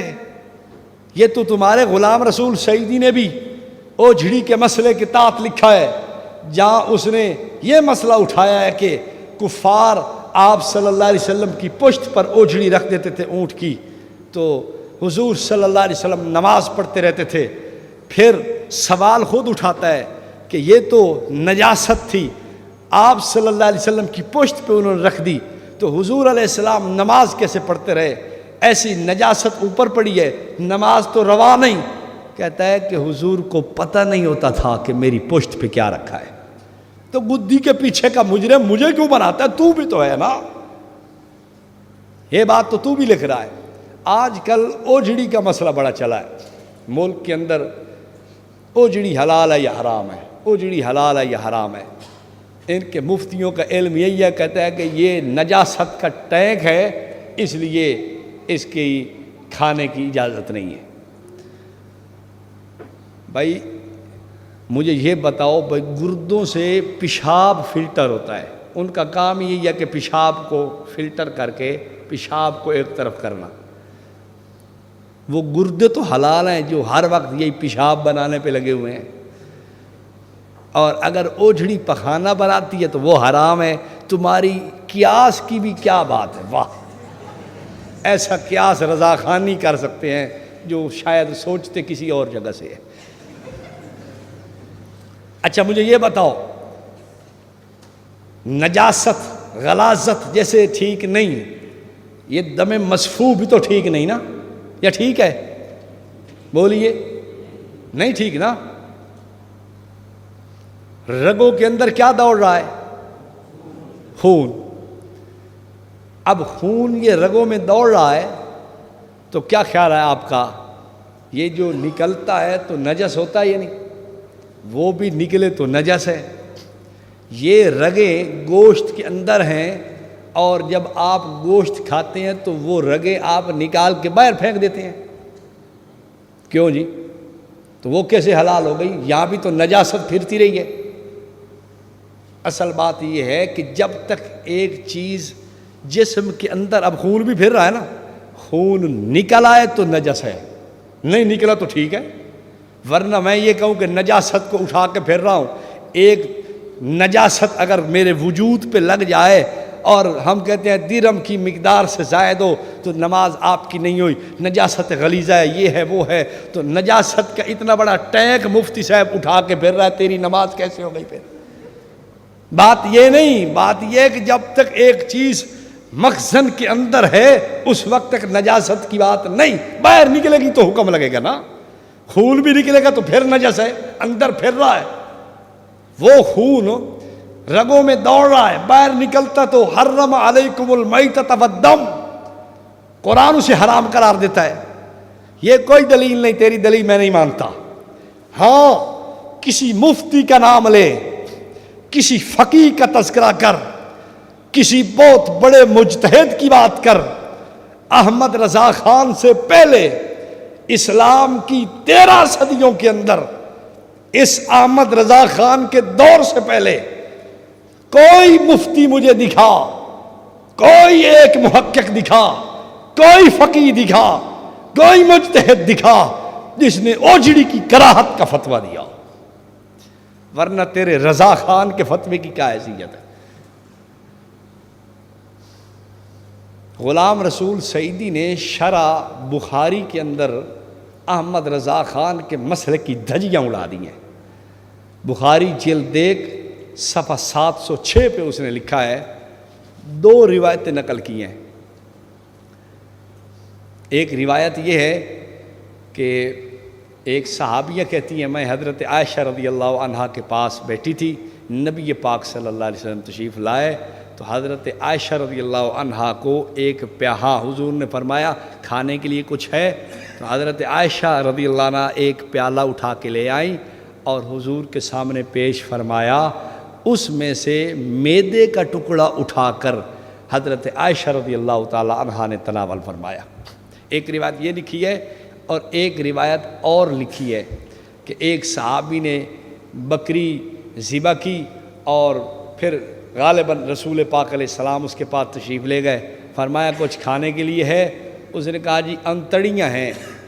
ہاں، اس نے جناب بکری کا میدا یعنی انتڑیاں وہ پکا کے حضور کو کھلائی ہیں۔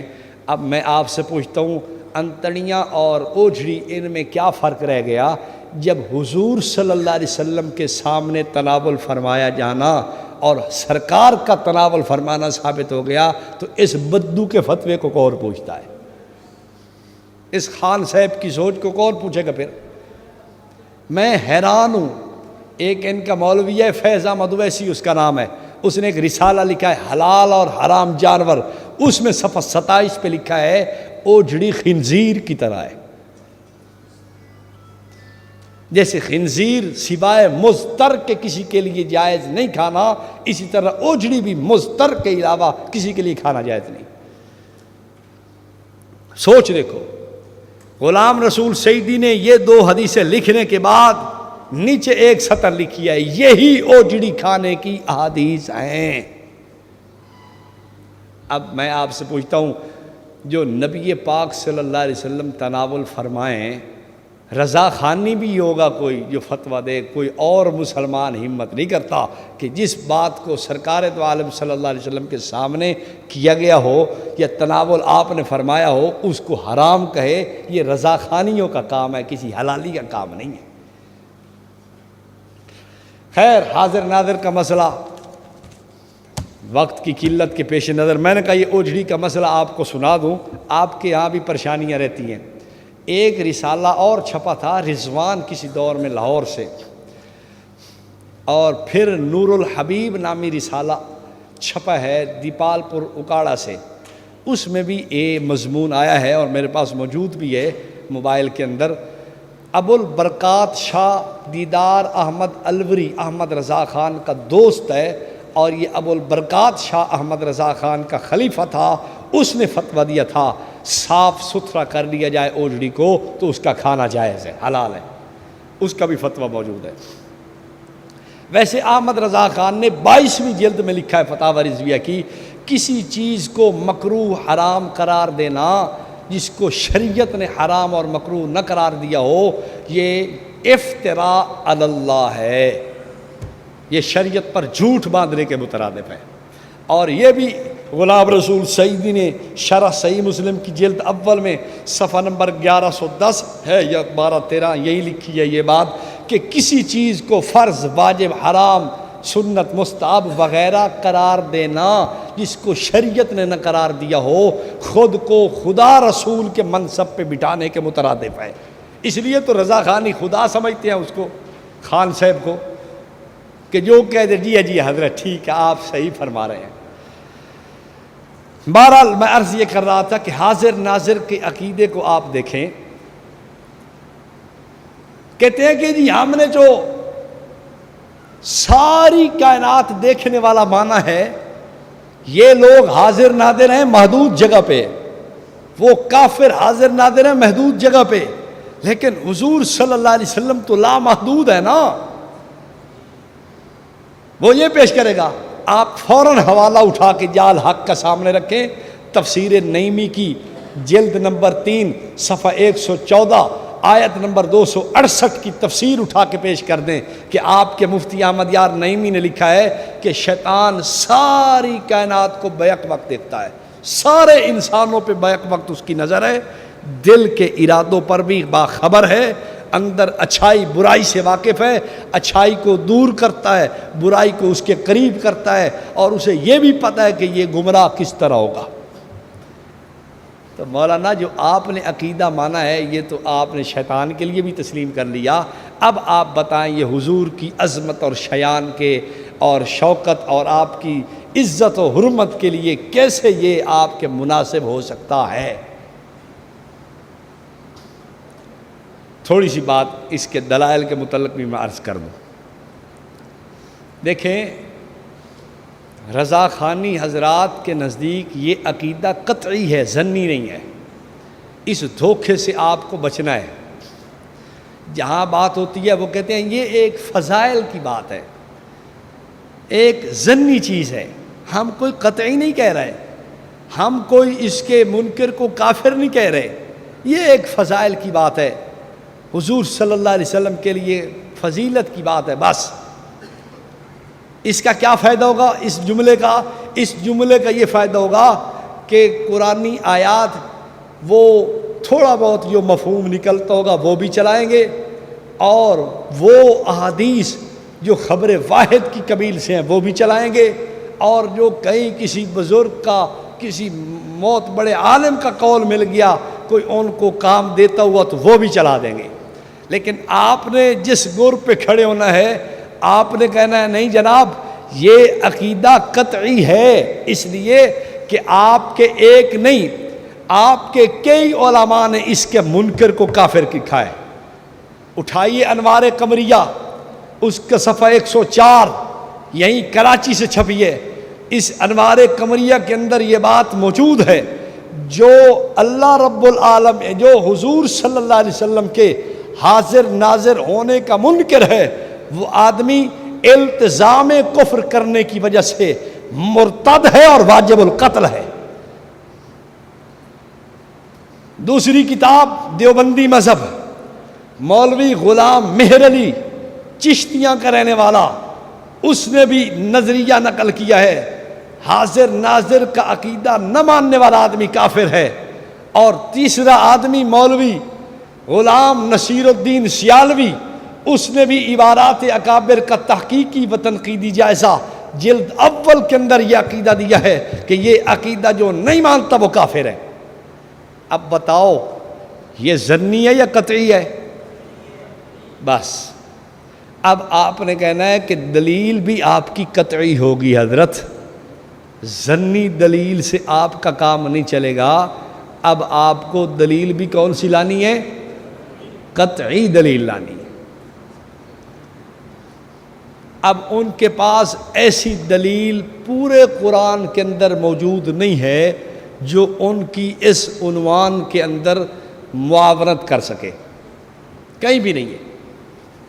ہاں اس کی اپنی طرف سے کوئی جو ہے نا وہ ترتیب بنائیں گے، سوچیں گے کہ ادھر سے یوں معنی نکالو، یہ کرو وہ کرو، چلو کوئی مطلب بنے، ورنہ صراحتاً قطعی دلالت کے ساتھ جو ان کے عنوان کو ثابت کرے ایسی آیت پورے ذخیرہ ہے، پورے قرآن پاک میں نہیں ہے، اور پوری احادیث کے ذخیرہ میں کوئی ایسی دلیل قطعی یعنی حدیث متواتر نہیں ہے قطعیت کے ساتھ جو یہ مفہوم دے کہ حضور صلی اللہ علیہ وسلم ہر جگہ حاضر ناظر ہے۔ اچھا اب آپ ایک اور بات دیکھیں، عقیدہ ہے ہر جگہ حاضر اور ناظر کا، کہہ کیا رہے ہیں کہ ایک جگہ سے ساری کائنات دیکھ رہے ہیں، ایک جگہ سے ساری کائنات کا دیکھنے والا یہ ہر جگہ حاضر تو نہیں ناظر ہو سکتا ہے۔ بھائی آپ یہاں بیٹھ کے دور تک دیکھ رہے ہیں تو وہاں جہاں تک دیکھ رہے ہیں آپ ناظر ہیں نا، حاضر تو نہیں ہے نا۔ حاضر تو آپ اپنے مقام پہ ہیں جہاں سے بیٹھ کے آپ دور تک دیکھ رہے ہیں، دور تک ناظر تو آپ ہو سکتے ہیں۔ آپ چھت پہ چڑھ جائیں، دور تک آپ کو شہر نظر آئے گا، دور تک مساجد میرا ان کے جو ہے نا وہ مینار نظر آئیں گے، بڑی بڑی بلڈنگیں عمارتیں نظر آئیں گی۔ یہ تو ہم کہہ سکتے ہیں کہ آپ بہت دور تک آپ کی نظر جا رہی ہے، لیکن ہم یہ تو نہیں کہیں گے کہ آپ وہاں موجود بھی ہیں۔ کیوں جی؟ بات جائز ہے یا غلط ہے؟ جب تمہارا عقیدہ ہے کہ نبی پاک صلی اللہ علیہ وسلم ایک جگہ سے ساری کائنات کو دیکھ رہے ہیں، تو پھر ہمارا سوال یہ ہے کہ اس عقیدے سے حضور صلی اللہ علیہ وسلم ناظر تو بن سکتے ہیں، حاضر نہیں بن سکتے۔ آپ حاضر کا لفظ کاٹ دو، سمجھ آئی بات کی؟ پھر آپ حاضر ناظر کیوں کہتے ہو؟ پھر صرف ناظر کہو، حاضر نہیں ہے فقط ناظر ہے، پھر فقط ناظر لکھو، حاضر کا لفظ نہ لکھو۔ ان بیچاروں کا عقیدہ ہر زمانے میں مختلف ہوتا ہے۔ آپ کے ساتھ گفتگو ہوگی، اب انہوں نے جو عوام کو سمجھایا ہوا نا، عوام کو، تو یہ فرق نہیں ہے روح کا جسم کا۔ مثال کے طور پہ آپ کسی آدمی سے پوچھتے ہیں، مولوی صاحب نبی پاک صلی اللہ علیہ وسلم اپنے جسم مبارک کے ساتھ حاضر ناظر ہیں یا روح مبارک کے ساتھ؟ وہ اگر کہتا ہے کہ جسم مبارک کے ساتھ،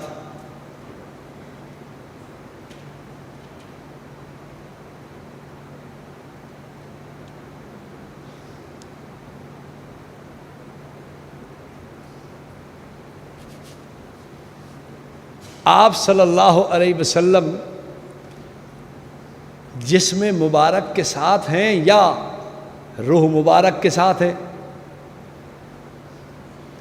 اب ان سے آپ اس کو پوچھیں۔ اگر کہتے ہیں جسم مبارک کے ساتھ ہیں، عوام بیچاری کو یہی بات سمجھائی گئی ہے، جسم مبارک کے ساتھ ہیں، تو پھر آپ کا سوال ہونا چاہیے کہ آپ صلی اللہ علیہ وسلم کا جسم مبارک پہلے سے اتنا بڑا تھا یا اب اتنا بڑا ہوا ہے؟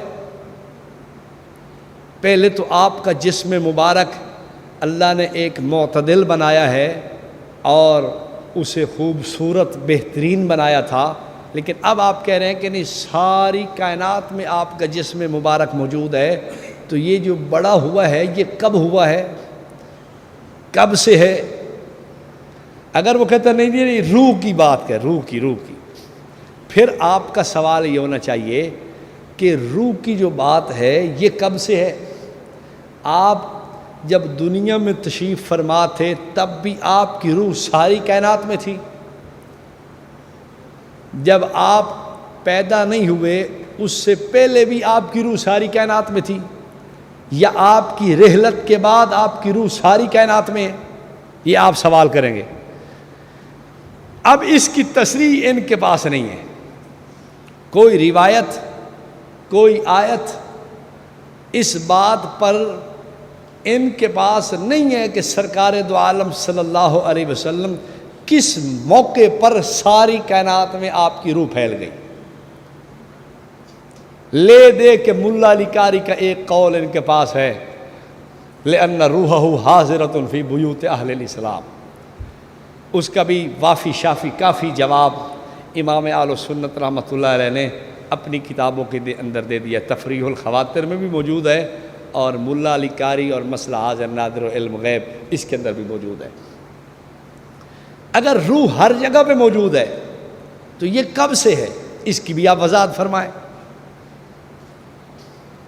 ظاہری بات ہے کہ اب ان کے پاس اس کے لیے کوئی دلیل نہیں ہے۔ اب ایک نئی ویسے انہوں نے ترتیب بنائی ہے، ایک مفتی امین صاحب ہیں فیصل آباد کے، انہوں نے ایک کتاب لکھی ہے حاضر نادر رسول، اس میں انہوں نے ایک عجیب ڈرامہ کیا ہے۔ وہ کہتے ہیں کہ جسم سے یہ جسم مراد نہیں، جسم سے مراد ہے حقیقت محمدیہ والا جسم، وہ ہر جگہ موجود ہے۔ یہ جسم اس کی بات نہیں کرتے، نہ روح کی بات ہے نہ جسم کی بات ہے، ایک اور جسم ہے جو ساری کائنات سے بڑا ہے، سورج، چاند، ستارے، زمین، آسمان، دریا، پہاڑ، سمندر، ہر چیز سے بڑا وہ حضور کا جسم ہے، ہر جگہ موجود ہے۔ ہم اس جسم کے حاضر نادر ہونے کی بات کرتے ہیں۔ دلیل، انا ارسلناک شاہدا و مبشرا و نذیرا۔ بھائی یہ خطاب کس جسم کو ہو رہا ہے؟ اس کو ہو رہا ہے یا وہ حقیقت محمدیہ والے کو ہو رہا ہے؟ اگر خطاب اس جسم کو ہے تو حقیقت محمدیہ والا جسم کیسے مراد ہو گیا؟ تو ان بیچاروں کے پاس کوئی پکی مضبوط وہ ایسی کوئی بات نہیں ہے جس کی بنیاد پر یہ کوئی عقیدہ اپنا صحیح امت کے سامنے لا سکے۔ ایک دیہاتی نے ان کو کہا، مولوی صاحب نے کہا حاضر نادر ہیں ہر جگہ۔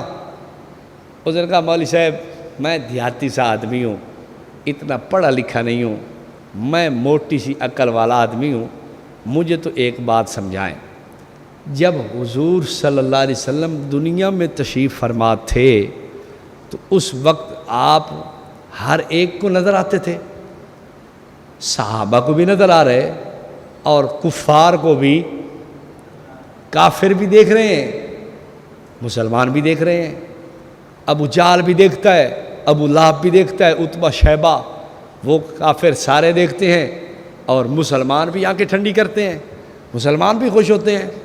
مولوی صاحب اب بھی موجود ہیں؟ ہاں جی بالکل موجود ہیں۔ تو اب نظر کیوں نہیں آتے؟ اس وقت تو نظر آتے تھے ابو جال کو بھی، اور اب تو علامہ فہامہ کو بھی نظر نہیں آ رہے۔ اب کیا مطلب ہے؟ تو ابو جال سے برا ہو گیا ہے، یہ تمہارا عقیدہ ابو جال کے عقیدے سے برا ہے۔ کیا مسئلہ کیا ہے؟ عقیدہ برا ہے یا مولوی صاحب تو آپ برا ہے؟ لگتا یہ ہے کہ تو ابو جال سے بھی آگے چلا گیا ہے۔ ابو جال کے بھی مرشد ہونے کا تجھے جو ہے نا وہ ملکہ ملنا چاہیے، یا تجھے ایک ابو جال سے بھی بڑا احساس ملنا چاہیے، اس لیے کہ ابو جال کو تو نظر آتے تھے، وہ دیکھتا تھا، لیکن تجھے نظر نہیں آ رہے۔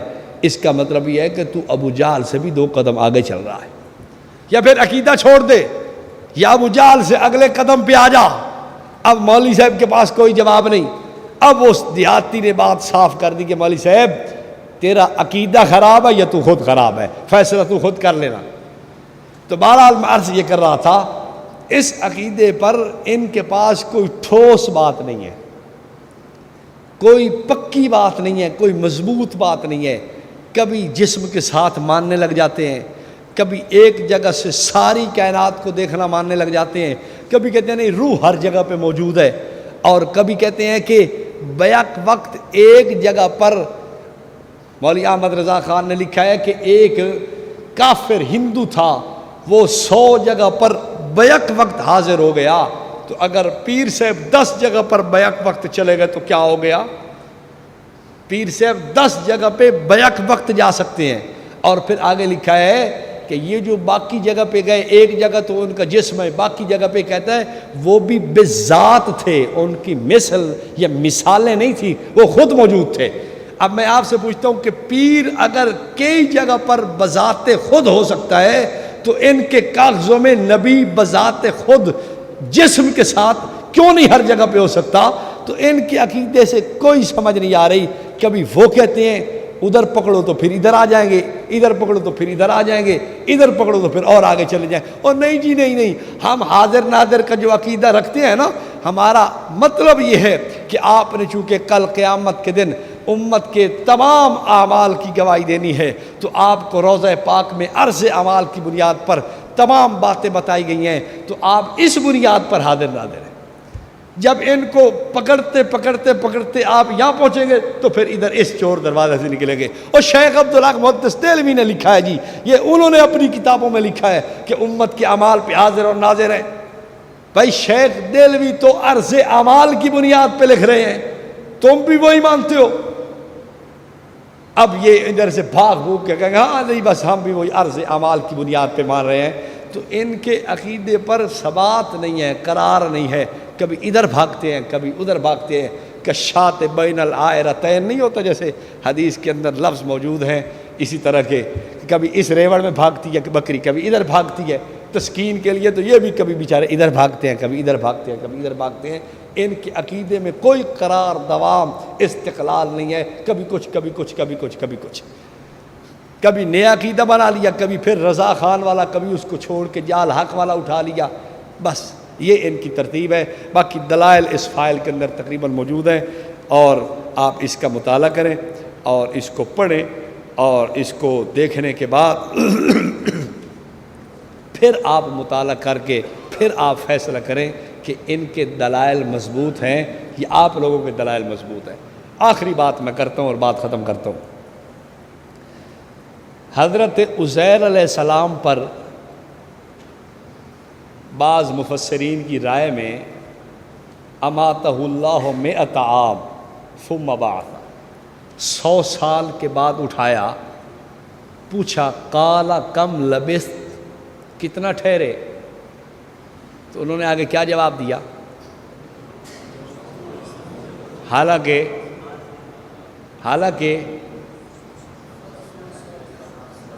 100 سال۔ اب میں آپ سے پوچھتا ہوں، اگر ان کا عقیدہ مان لیں کہ نبی ہر چیز کو دیکھتا ہے اور ہر بات سے باخبر ہے، کوئی چیز کوئی شے کوئی ذرہ پوشیدہ نہیں ہو سکتا،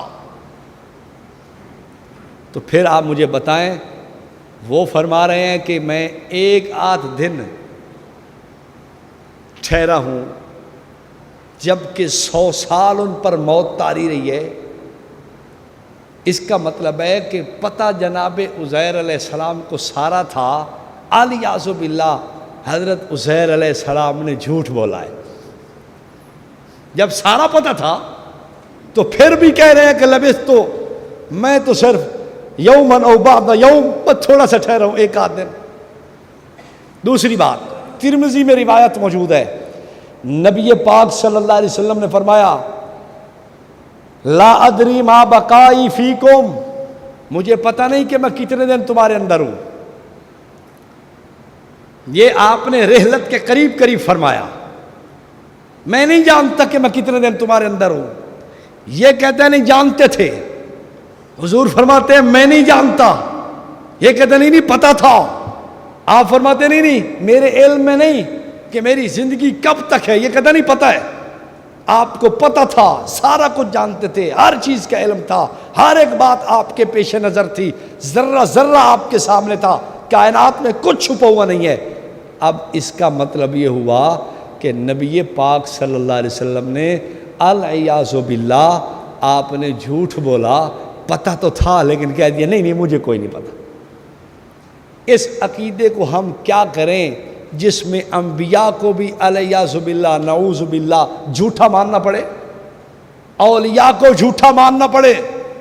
309 سال سونے کے بعد اصحاب کہف جاگے، ان سے بھی پوچھا گیا کتنا سوئے، انہوں نے کیا کہا ہیں؟ انہوں نے کہا جی تھوڑا سا سوئے ہیں، اور سوئے کتنا تھے؟ اب ولیوں کو تو پتہ ہے، ولیوں کی بلیوں کو بھی غیب کا پتہ ہوتا ہے، ولیوں کے کتے بھی غیب جانتے ہیں، ولیوں کے طوطے اور کھوتے بھی غیب جانتے ہیں، وہ ولیوں کو خود نہیں پتہ۔ اس کا مطلب ہے ولیوں نے جھوٹ بولا نا، ان اولیاء نے جو پتہ تو تھا لیکن جھوٹ بولا، جھوٹ بول کر کہ نہیں ایسا ہمیں نہیں پتہ، نہیں پتہ تھا۔ ان کے عقیدے کا حاصل یہ ہے کہ جھوٹ بولا جاتا ہے۔ قرآن سے بھی اعتماد جائے گا، سرکار دو عالم صلی اللہ علیہ وسلم کی لسان اور آپ کی زبان پر بھی اعتماد نہیں رہتا، پھر اولیاء پر بھی اعتماد نہیں رہتا، پھر دین سارا تماشا بنتا ہے۔ اگر یہ تصور کر لیا جائے کہ نہیں ہر جگہ موجود ہیں، ہر چیز کو جانتے ہیں، ہر بات پیش نظر ہے، کوئی چیز چھپی ہوئی نہیں ہے، کوئی چیز ان سے پوشیدہ نہیں ہے، ہر ایک چیز پر ان کی نظر ہے، تو پھر ماننا پڑے گا حضرت عزیر علیہ السلام نے بھی الیاذ باللہ جھوٹ بولا، رسول پاک صلی اللہ علیہ وسلم کی طرف بھی پھر الیاذ باللہ کذب کی نسبت کرنی پڑے گی، اولیاء کو بھی جھوٹا کرنا پڑے گا۔ یہ مذہب ان کو مبارک ہو، اس مذہب کو گھر لے جائے، ہم نہیں مانتے اس کو۔ ٹھیک ہے جی، وہ گھر تو لے ونجن نا، یا گھر بھی نہ لے جائیں، پر گھر لے جاؤ۔ ہم اس مذہب تمہارے اس عقیدے کو قبول کرنے کے لیے تیار نہیں جو انبیاء کی عزت، عصمت، ان کی شان، تقدس اور ان کی عظمت کے اوپر بھی داغ بنے، اولیاء کے لیے بھی داغ بنے، اور نیک لوگوں کے لیے بھی بہت بڑی ان کے لیے فضیحت بنے۔ ہم ایسا عقیدہ نہ مانتے ہیں نہ کسی کو ماننے دیتے ہیں۔ وَأَقُولُ قَوْلِي هَذَا وَأَسْتَغْفِرُ